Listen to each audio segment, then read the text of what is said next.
ఇప్పటికీ ప్రజలందరికీ తెలుసు ఏం జరిగింది. ఆ సింథటిక్ నెయ్యి ఇవన్నీ కూడా కలిపి ఈ విధంగా విషపూరితమైనటువంటి దాన్ని అట్లా చేశారు. అంత మహాప్రసాదాన్ని ఆ విధంగా చేసి అట్లా ఇబ్బంది పెట్టే ప్రయత్నం చేశారు. ఎట్లా చూస్తారు ఇది మీరు? అంటే ఇప్పుడు నమస్కారం సార్, సార్ మీకు నమస్తే. అలాగే అంజమరాజ్ గారికి, రవికిరణ్ గారికి, అలాగే ఏబిఎన్ వీక్షకులందరికీ కూడా నమస్కారం. నమస్తే సార్. సార్, ఇది మనం గతంలో మద్యం కుంభకోణం గురించి మాట్లాడుకున్నాం. దాంట్లో ఎంతో మంది దోషులు రోజుకొకటి చెప్పి ఒక 40 మంది దాకా వచ్చారు.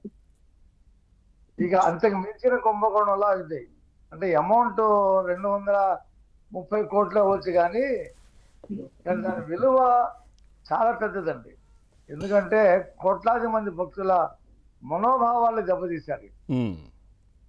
మామూలు విషయం కాదు. ఇప్పుడు మేము ఉన్నాం అనుకోండి, ముస్లిమ్స్, మాకు మక్కా పవిత్రమైనటువంటి క్షేత్రం, అలాగే క్రిస్టియన్స్కి జెరూసలాం పవిత్రమైనటువంటి క్షేత్రం, అలాగే సిక్కులకి స్వర్ణ దేవాలయం పవిత్రమైన క్షేత్రం.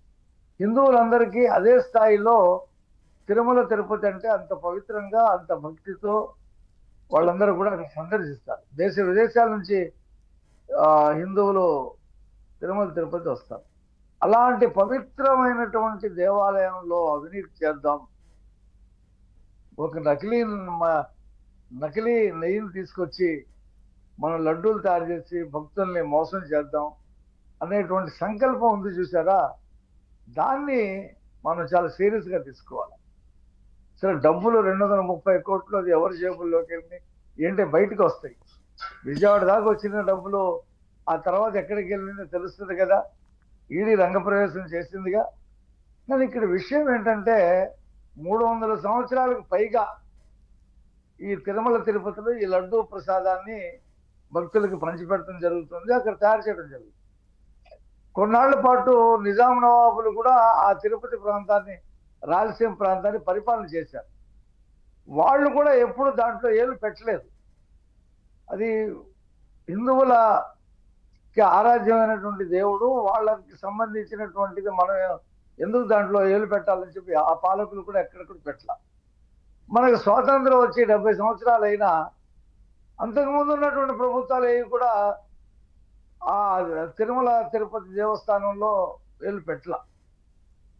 జగన్మోహన్ రెడ్డి మాత్రం నిస్సందేహంగా, నిస్సంకోచంగా, నిర్భీతిగా అతని మనుషుల్ని అక్కడ పెట్టుకోవటం, సుబ్బారెడ్డిని, కరుణాకర్ రెడ్డిని పెట్టుకోవటం, అక్కడ ఈ మొత్తం కూడా ఒక పక్కన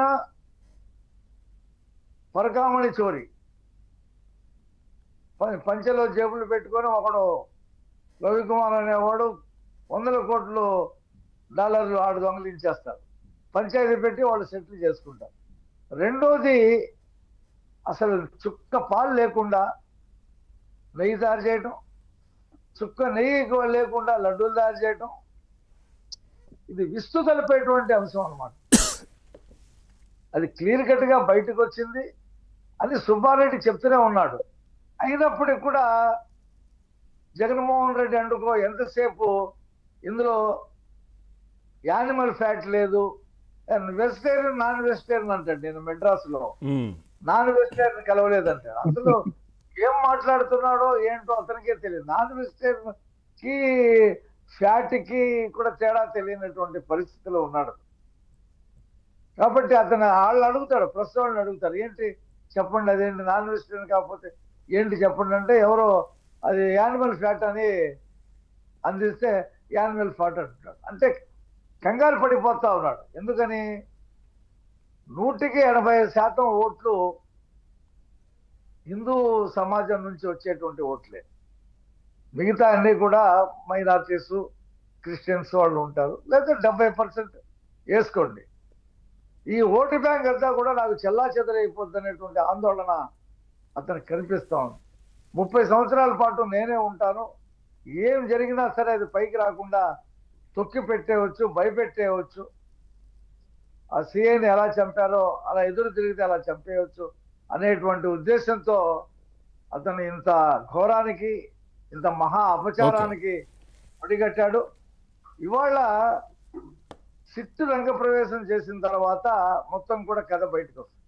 అందరికీ అందరూ అడుగుతున్న క్వశ్చన్ ఏంటి? అంతిమ లబ్ధిదారుడు ఎవరు? జగన్మోహన్ రెడ్డి.